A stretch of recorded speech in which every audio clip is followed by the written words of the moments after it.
Hey guys, how's it going? So in this video, I really want to talk about some tips I have overall when it comes to daily fantasy. I've always before this year, I'd always really struggled to get the grasp of how to consistently cash in these huge contests. And for me, I actually have started playing a lot more on a website called ownersbox.com. It has definitely a lot less users than FanDuel and DraftKings, but the thing I like the most about it is that they take away the defense position.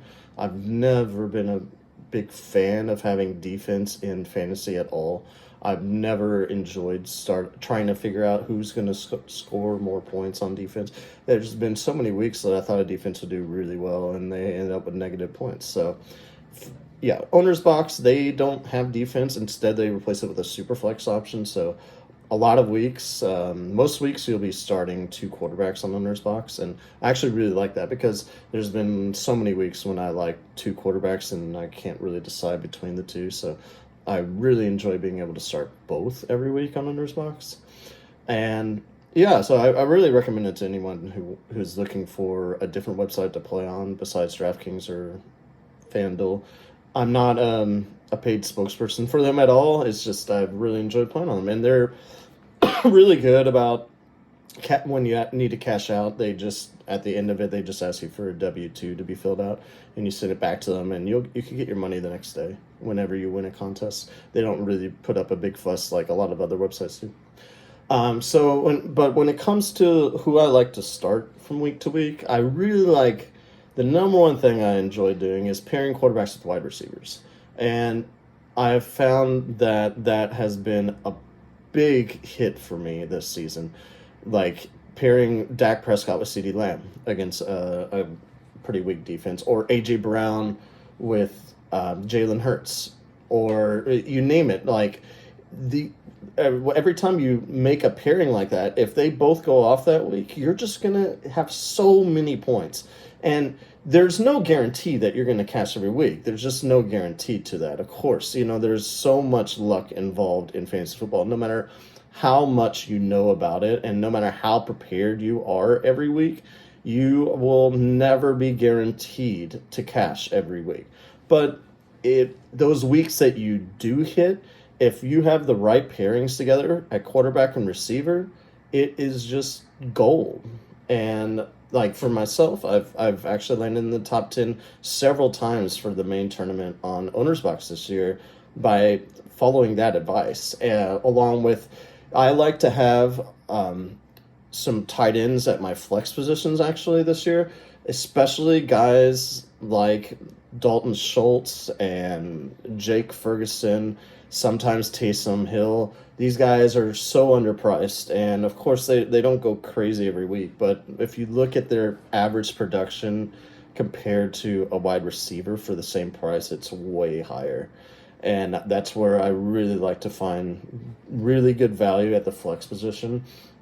As far as running backs go, obviously going with the top guys, it can be very expensive, but sometimes worth it. Like especially Christian McCaffrey, Austin Eckler. You can't have both of them every week. They're usually over 7,000 easily, sometimes over 8,000 for McCaffrey, but having one of them each week is really good because you know that every week, especially McCaffrey and Austin Eckler too, they're always going to give you at least 20 points. It's super rare that you don't get 20 from one of them.